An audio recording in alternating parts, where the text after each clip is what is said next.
네, 안녕하세요. 오늘 설명드리려고 하는 거는 STX 지난번에도 한번 라이브를 했었어요. 그때 같은 경우에는 지금 차트 보시면 여기 아래에서 올라가는 상승 먹었을 때의 롱 포지션 세팅하는 거였었고요. 오늘은 그 다음에 하락한 다음에 또 여기 롱 포지션을 잘 먹게 됐는데 그걸 어떻게 수익 보게 됐는지, 엔트리를 어떻게 들어가게 됐는지, 매수 타점 정하게 된 근거랑, 그리고 이번 같은 경우에는 특히나 매수 타점을 정할 때 데이터 활용을 좀 더 많이 했어요. 그리고 지금 여기서부터 보면 지난번 상승보다 더 급하게 상승이 나타났는데 어떻게 수익 실현을 해야 되는 타점을 잡을지 데이터 활용하는 걸 좀 설명을 많이 드렸었고요. 그것들 디스코드에서 진행했던 것들을 디스코드에서 진행을 해도 사실상 글로 표현되다 보니까 이해가 완벽히 안 되는 부분들도 있을 거고, 이왕 설명드리는 김에 지난 거니까 복귀하는 차원에서 형평성에도 문제가 되지 않는다고 생각해서 전체 공개 라이브로 준비를 했고요. 우선은 이거 시작하기 전에 얼마 전에 유동성 강의를 했었습니다. 유동성 강의 한 거는 이제 오늘 중에 편집 완료되면 올라갈 예정이고요. 그거를 한번 먼저 설명을 드리고 좀 시작을 하려고 하는데요. 강의 전체를 다 하진 못할 것 같고 제일 중요한 개념 두 가지만 먼저 좀 짚고 넘어가려고 해요. 우리가 보통 유동성이라고 할 때 사람들은 이제 고래 얘기를 많이 하죠. 고래가 결국에는 유동성을 확보하는 건데 어떻게 유동성을 확보하냐라고 얘기를 하면 대부분의 사람들이 고래가 물량을 확보한다, 물량을 취한다, 이 생각만을 많이 해요. 제가 최근에 텔레그램에도 올려드리고 트위터에도 올려드리고 카톡방에도 올려드렸는데, 선물을 하면서 가장 중요한 개념은 크립토 시장은 제로섬 게임이라는 게 되게 중요합니다. 제로섬 게임이라는 게 어떤 거냐면 결국에 롱 포지션이 만약에 플러스 1의 수익을 보면 숏 포지션은 그에 대응하는 마이너스 1의 손실을 봐줘야 된다는 거예요. 저 플러스 1과 마이너스 1이 더해져서 그 합계가 0이 되는 제로 썸이 되는 게임이라는 건데, 이게 왜 중요하냐면 우리 고래가 일부러 가격을 하락시키는 이유에 대해서 알아야 될 거 아니에요. 그럼 그 전부터를 살펴보면 어떤 고래가 이 오더블록 같은 지지 구간을 쭉 만든 다음에 상승을 시킵니다. 상승을 시키다 보면 롱 포지션이 따라가고 위에서 숏 포지션이 청산이 되겠죠. 그럼 아래 롱 포지션은 이렇게 많을 거예요. 아래 롱 포지션은 많은데 올라가다 보니까 이게 개인 투자자들이 수익 실현을 할 수도 있지만 안 하고 롱 포지션은 많이 남아있는 상태에서 숏 포지션이 이렇게 적게 남아있어요. 그러면 미결제 약정이 줄어들겠죠. 숏 포지션이 청산되면서. 근데 이게 어떤 거냐면 이 롱 포지션이 수익을 보려면 아까 말했듯이 제로섬 게임이기 때문에 여기 있는 숏 포지션들이 손실을 제공을 해줘야 됩니다. 근데 위에서 손실을 제공할 인원들이 롱 포지션보다 적게 되면 이게 올라가봤자 얘들이 수익을 못 보는 구조가 되겠죠. 그래서 우리가 간혹 가다가 고배율을 엄청 크게 쓰면 ADL이라 그래서 오토 디레버리징 이제 리코데이션이라 그래서 갑자기 수익을 너무 많이 본 애들 같은 경우에 청산되는 것들이 생기죠.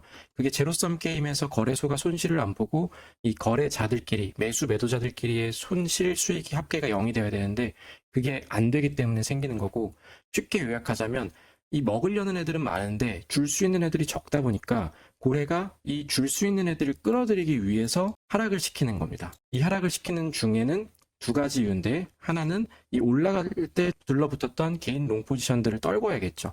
그래서 내려가다 보면 이 하락 과정에서 개인 롱 포지션들은 청산이 나타나고 그러니까 OI가 좀 감소하겠죠. 그리고 롱 포지션이 청산되니까 펀딩 레이트가 조금 감소할 거고요.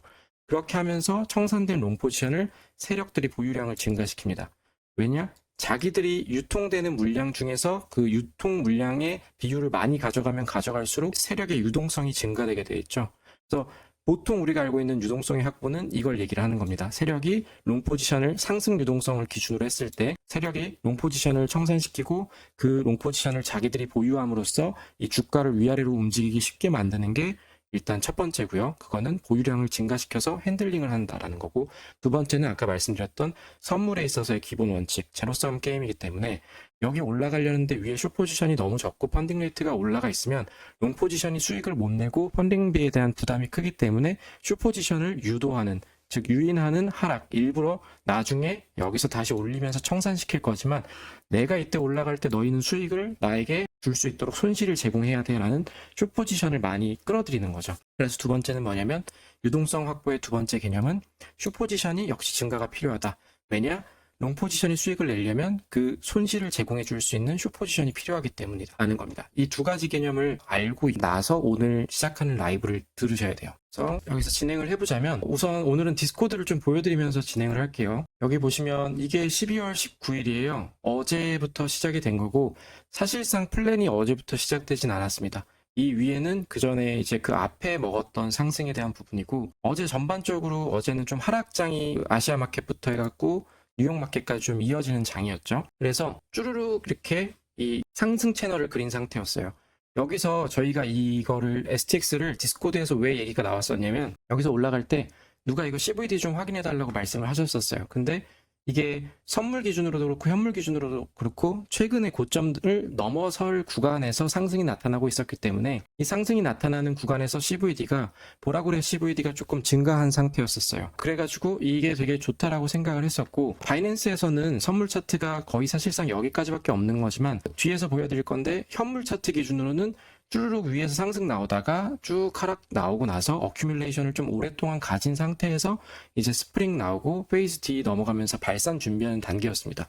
그렇기 때문에 여기서 하락이 나오더라도 이 상승 구조 자체가 잘 만들어져 있다라고 설명을 드렸던 거고, 근데 여기서 제가 어떤 걸 설명드렸냐면, 이 리쿼디티 수입 나왔던 저점부터 해서 이 상승 채널이 만들어졌을 때 여기 A, B, C, D로 해가지고 0.5, 2.0, A, B, C, D 패턴이 상승 채널 안에서 스윙으로 반복됐었기 때문에 여기서 0.382까지 또는 미드 레벨에 중첩되는 0.236 정도 구간까지는 되돌릴 가능성을 고려해서 우리가 우선은 여기에다가 왔을 때 지지를 확인하면서 들어가자라는 걸 정리를 해드렸던 거예요. 보시면 충분한 조정 이후에 지지를 받으면 고점 갱신이랑 함께 HTF 어큐뮬레이션, 이 고점 갱신을 하면서 HTF 어큐뮬레이션에서 발산을 나타날 가능성이 크니까, 또 STX가 코인 자체에서 이제 비트코인 레이어로서 반감기 관련 상승이 나와줄 수밖에 없기 때문에 중장기적으로 현물 접근도 고려할 수 있다라고 얘기를 했었어요. 그래서 다만 선물로서의 접근은 이제 여기서부터 해서 물린 상태로 들어가거나 하는 것도 가능하다라고 말씀을 드렸던 거고요. 그리고 나서 밤 사이에 이 가격을 보면 약 1.16달러 이 구간까지 떨어졌던 거예요. 이거는 이따가 한 번 더 설명을 드릴 건데, 데이터에서 보면 여기가 오픈 인터레스트로 미결제 약정입니다. 미결제 약정인데 쭈르륵 상승하는 과정에서 여기 강한 상승 나오기 전에 상승 전에 물량을 매집하는 디맨드, 수요 존이 만들어진 거죠. 디맨드 존에서 미결제 약정이 이 하락하던 추세에서 지지를 받을 수 있다라고 생각을 했었고, 여기서 OI가 지지를 받는다는 건 결국에 이 구간은 롱 포지션이랑 숏 포지션이 더 이상 더 한쪽이 없어져서 OI가 감소하는 게 아니라 양쪽 다 유지되는 유동성이 존재하는 공간이라는 걸 의미하는 겁니다.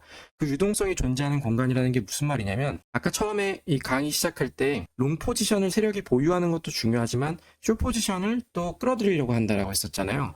이 윗구간에서 상승할 때 숏 포지션이 많이 부족했겠죠. 그렇기 때문에 펀딩 레이트가 올랐을 거고, 세력에서 지금 가격을 하락하는 이유는 두 가지였을 겁니다. 하나는 롱 포지션을 많이 청산시켜서 자기가 먹고 싶었던 거, 두 번째는 숏 포지션을 자기한테 유입시켜야 되는 거. 근데 미결제 약정이라는 건 롱 포지션의 오더와 숏 포지션의 오더가 두 개가 같이 있어야지 매칭이 되면서 가격으로 카운팅이 된단 말이에요. 근데 여기는 이 강한 상승이 나타나기 위해서 지지 구간 OI가 몰려있는 구간이기 때문에 여기는 롱이랑 숏이 같이 존재한다는 거기 때문에 세력 입장에서는 여기에 숏을 깰 이유가 없는 거예요. 더 하락하면 숏이 늘긴 하겠지만 여기에 또 롱을 깰 이유도 없는 거죠. 그러니까 여기에는 롱이 왜냐? 자기들의 물량이 많을 거기 때문에. 여기 위에 따라붙었던 롱은 개인 투자자들이 따라붙었던 롱일 경우가, 롱인 물량이 많을 거기 때문에 위에만 털면 되는 거죠.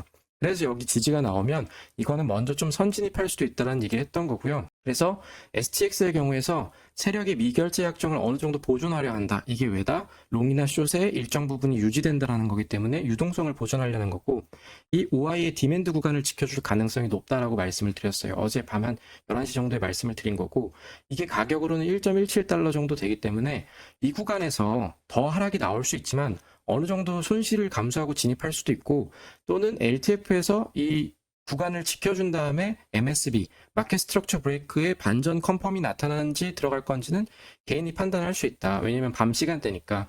근데 조정이 만약에 1.15달러를 이탈하면서 나타나면 기존의 위의 시나리오처럼 여기서 안전하게 진입을 해야 된다.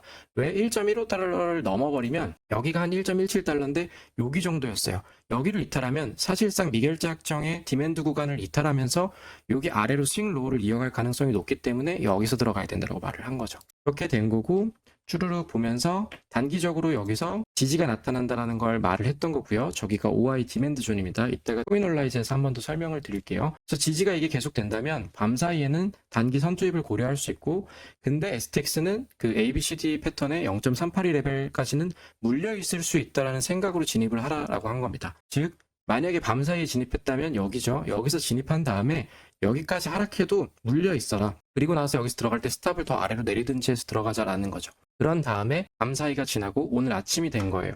오늘 20일이 된 거고 오전 10시쯤에 제가 이제 매수 매도 플랜을 들어갔어요. 어떤 거냐면 우선 1.17달러쯤에서 선 진입했던 인원들은 강한 상승이 나타나니까 여기서 리스크를 제거하라고 말씀을 드렸던 거고요.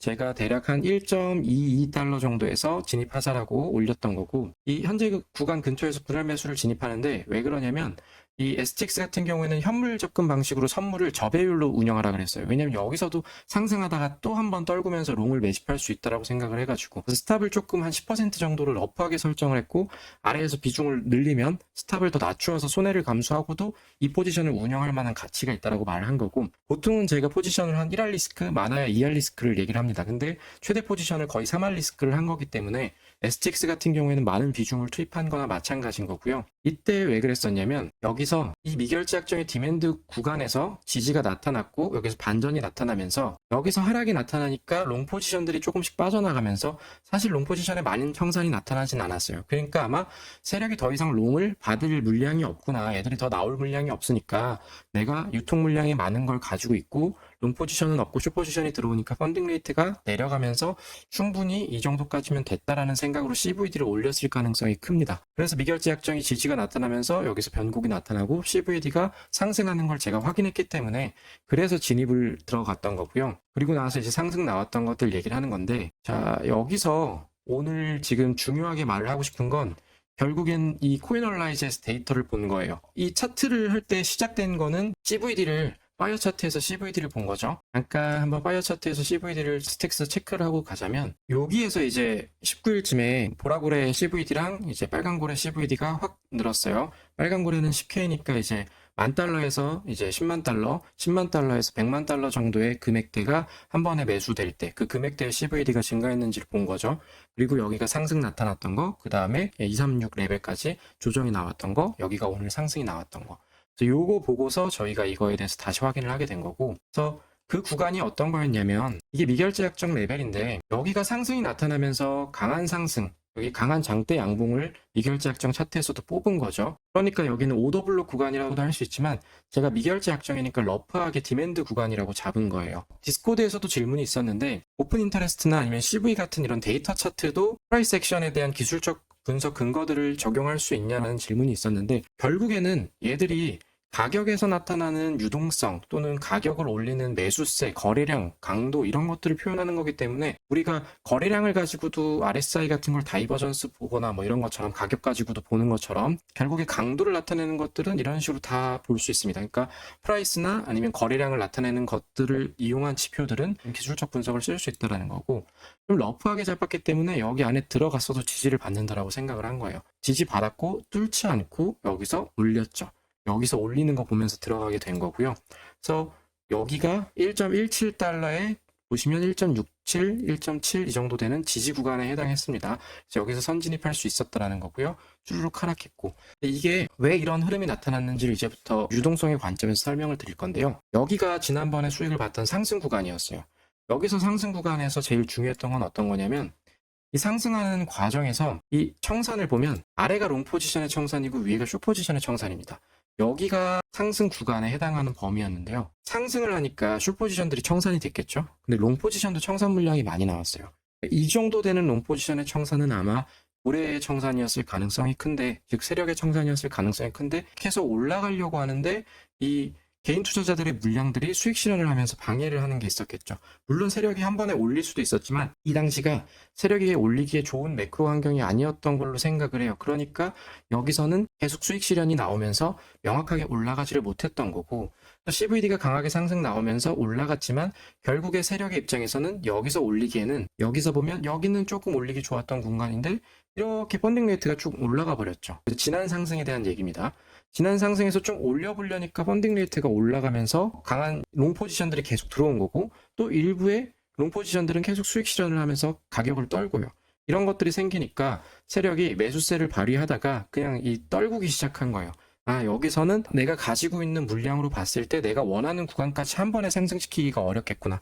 이게 어떤 거냐면 왔다 갔다 하는데 얘가 여기서 여기를 한 번에 뚫고 싶었던 거죠. 근데 여기까지 올라오면서 여기에 있는 저항 구간에 있는 물량들을 해소를 많이 했을 거예요. 그러니까 여기서 물려있던 애들이 롱 포지션 수익 실현을 했을 수도 있고, 또는 여기에 있었던 애들이 숏 포지션 청산이 되면서 이미 숏 포지션이 조금 부족하다고 생각을 했을 수도 있죠. 왜냐면 펀딩 레이트가 올라가니까 나한테 수익을 제공해줄 손실을 볼 숏 포지션이 부족하네. 아, 여기서는 도저히 못 올리겠다. 한번 유동성을 모으고 가자라는 생각을 했을 거라고 생각을 합니다. 그렇게 되니까 CVD를 하락시키면서, 즉 매수세보다 매도세의 거래량을 늘리면서 세력이 가격을 하락시켰다고 생각을 하고, 그러면서 세력이 가격을 하락시키니까 여기서부터는 포지션들이 청산이 나타나면서 숏 포지션은 이 정도 되면 이제 수익을 실현해도 되겠는데 하면서 수익 실현을 했을 수도 있고, 또는 롱 포지션은 올라가던 중에 나도 이 정도면 좀 뱉어내야겠다 하면서 이 정도 수익이면 되겠다 하면서 롱 포지션이 나왔을 수도 있죠.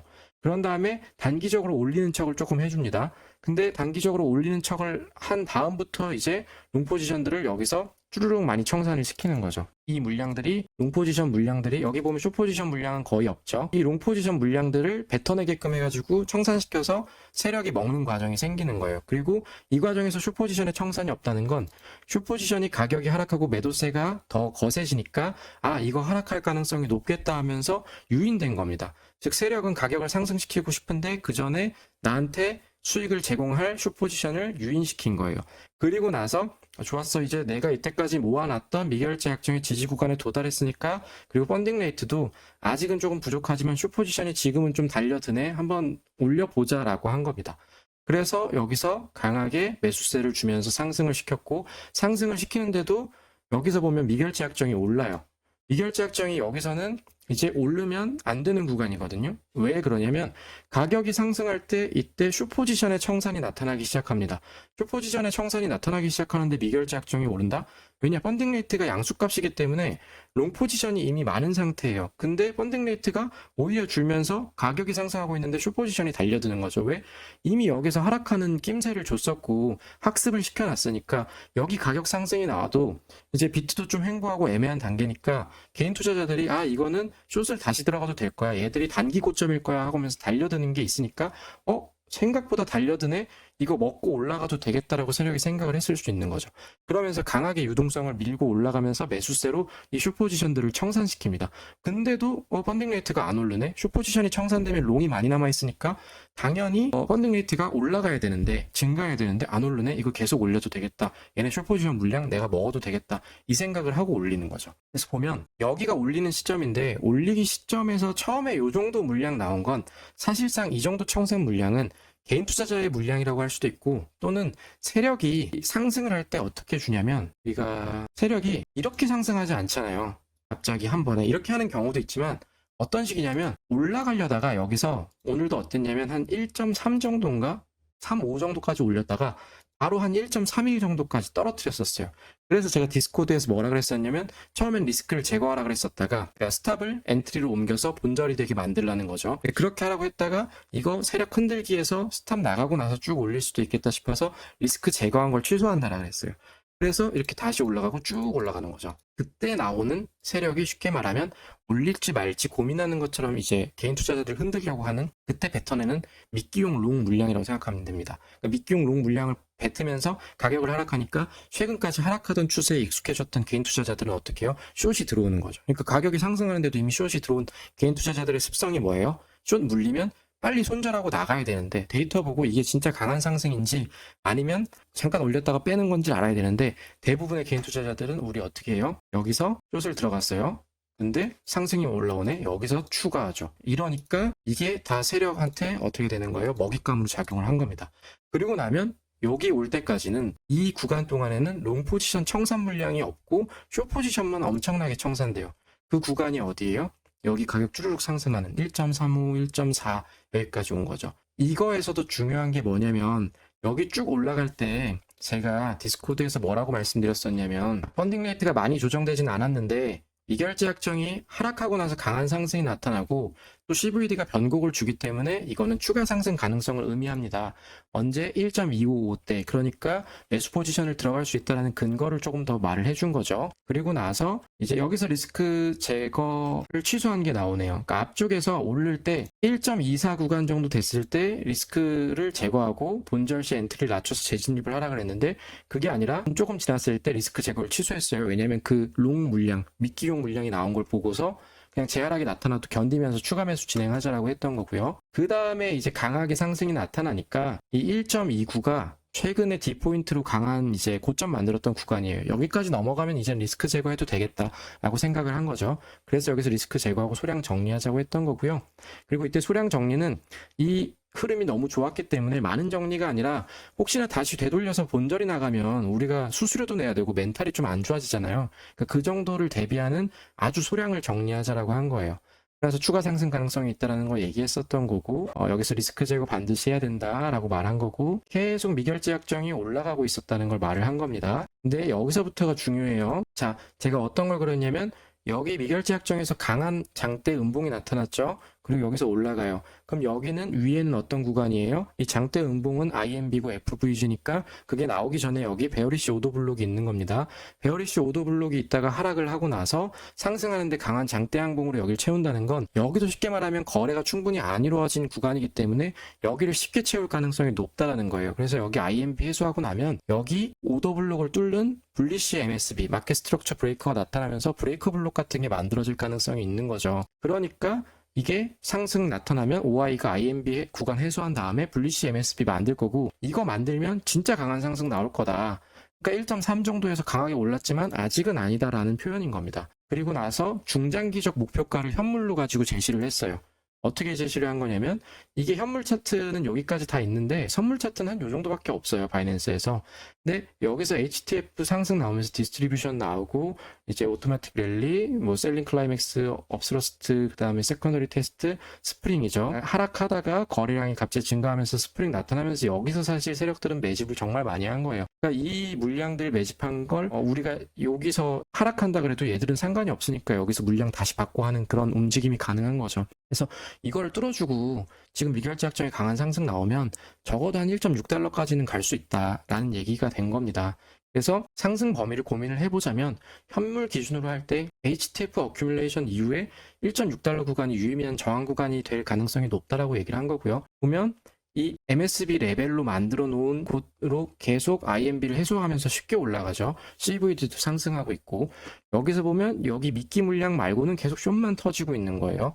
즉 뒤에서 이 리커데이션이 강한 상승이 나올 때 되게 중요한 게, 여러분이 만약에 세력이라고 생각했을 때 기껏 해갖고 가격 되돌리고 그러면서 롱 포지션 물량 받아내고 숏 포지션 유인했는데 조금 상승한 다음에 그거 뱉어내고 싶지 않잖아요. 근데 그 뱉어내고 싶지 않은 걸 우리는 보통 감으로 생각하죠. 이 정도는 아니고 더 올릴 거야 라고. 데이터를 볼 수 있으면 뭐가 좋냐면, 이전에는 상승할 때 이런 구간이 나오면 여기 보시면 여기 강한 상승, 여기 롱 포지션 뱉어낸 구간 있죠. 여기가 보면 하락이 나와요. 그러니까 세력이 한 번씩 이렇게 물량 수익 실현하면 강한 하락이 나올 수밖에 없기 때문에 지금 여기는 그런 물량이 롱 포지션 청산이 안 나오기 때문에 세력이 아직 수익 실현을 안 했다라는 겁니다. 즉 미결제 약정 오르고 CVD도 오르지만 청산도 없고 약간 펀딩 레이트가 오르려고 하지만 그래도 롱 포지션 너무 달려들지 않고 숏 포지션도 계속 유지가 되네. 아직까지 세력의 입장에서 위에 먹잇감도 많고 나를 따라서 붙어서 귀찮게 하는 개인 투자자도 많지 않고 조금 더 유지해도 되겠다 하면서 청산 물량이 안 나오는 거죠. 그리고 나서 OI를 돌파한 다음에 불리시 MSB가 형성한 다음에 리테스트가 진행됐다라는 거예요. 어떤 거냐면 여기죠. 돌파했어요. 그리고 나면 주요 지지 구간, 저항 구간들은 항상 돌파 이탈하고 나면 어떻게 돼요? 돌파 이탈하면서 다시 리테스트 주죠. 그러니까 여기서 돌파한 다음에 붙는 애들 좀 정리해야 될 거 아니에요. 여기 정리할 때 요 정도 주는 거예요. 이거 정도는 이 정도 앞에서의 청산 물량 보면 그냥 미끼 물량이라고 생각을 해야 되는 겁니다. 또는 여기서 왜 이런 물량들이 나오냐면 개인 투자자라고도 생각을 할 수 있는 게, 이런 주요 저항 구간 뚫을 때 미결제 약정이 팍 하고 튀면서 우리가 실제 차트에서 보면 꼬리를 만들면서 파바박 가격 호가가 뛰어요. 그러면 어떻게 돼요? 개인 투자자들은 와 이제 윗꼬리 달린다, 이제 내가 고점을 드디어 왔다 하면서 팔죠. 근데 그 정도의 물량에서는 이건 세력 물량이 아니기 때문에 저는 기준을 어떻게 잡냐면 이 저항 구간을 MSB를 돌파했으니까 이걸 리테스트 할 거야. 이 리테스트하는 과정에서 CVD가 하락해봤자 이거는 세력이 일시적으로 올라가면서 숏 포지션이 더 이상 안 나올까봐 고점을 만든 것처럼 이제 꾸미는 차트 그리는 형태일 거야 라고 생각을 하고 더 많은 청산 물량이 나올 때까지는 그냥 기다립니다. 그리고 기다리는 동안 펀딩 레이트가 다시 낮아지죠. 아, 숏 포지션 들어오고 있구나. 이 정도면 세력이 물량 잡아먹을 먹이가 많으니까 더 올릴 거야. 이 생각을 계속하고 있는 겁니다. 그래서 OI 역시 PE 적용이 가능하다라는 거고요. 그리고 나서 조정을 주면서 이게 만약에 상승을 했을 때 불안하잖아요. 데이터를 보고 있다 그래도. 그러면 내가 이 수익 보는 거에서 이게 완전히 되돌릴 가능성을 고려를 어떻게 해야 되냐? 여기 선물 가격 고점에서 불리시 MSB가 1.31달러 정도였어요. 조정을 주면서 상승을 하더라도 STX는 스택스는 1.31달러를 지켜줘야 된다고 말을 한 거죠. 그리고 나면 어떻게 돼요? 다시 여기서 미결제 약정이 오르고 CVD가 오릅니다. 가격 상승했죠. 여기 한 1.35달러 정도 됐을 건데 슈포지션 청산만 나오면서 펀딩 레이트가 조금 올라가고 그 다음 가격은 더 상승하죠. 그러니까 계속 상승할 수밖에 없는 구조인 거예요. 여기는. 즉 이 과정에서 펀딩 레이트가 그렇게 오르지 않았고 숏 청산에도 미결제 약정이 계속 증가했다. 그 말은 결국 숏이 청산되기 때문에 미결제 약정이 떨어지는 건데 미결제 약정이 다시 오른다는 건 이 롱 포지션이 오를 때 수익을 줄 수 있는 숏이 계속 와준다라는 거겠죠. 그러니까 세력 입장에서 굳이 가격 상승을 멈출 이유가 없다라는 거예요. 또 청산에서 롱 포지션에 대한 세력의 물량이 출현하지 않았다. 그리고 나서 이제 상승했으니까 그 다음 저항 구간 봐야 되잖아요. 어디예요? 이전 미결제 약정 고점. 그리고 여기에서 CVD 같은 경우도 볼 수 있겠죠. 그러면서 여기서도 계속 숏 포지션 청산만 나타나고 있으니까 좋은 흐름이 나타나고 있고 나머지 대응은 차트에서 저항 구간 파악하고 나서 해라. 근데 데이터에서 세력의 움직임을 포착하는 게 중요하다라는 걸 계속 언급을 했습니다. 그 다음에 어떤 거였냐면 이게 1.42달러 갔다가 한번 세력이 털었어요. 그리고 나서 사실 지금 많이 올랐죠. 많이 올랐는데 이때 왜 수익 실현을 하라 그랬냐면 보통 이 뒤에 한 번 떨구고 나서 세력이 한 번에 물량 청산을 못하기 때문에 다시 더 올려줍니다. 다시 더 올려주는데 이때 얼마만큼 올리고 떨어질지 아니면 여기서 되돌림 조정을 준 다음에 올라갈지 몰라요.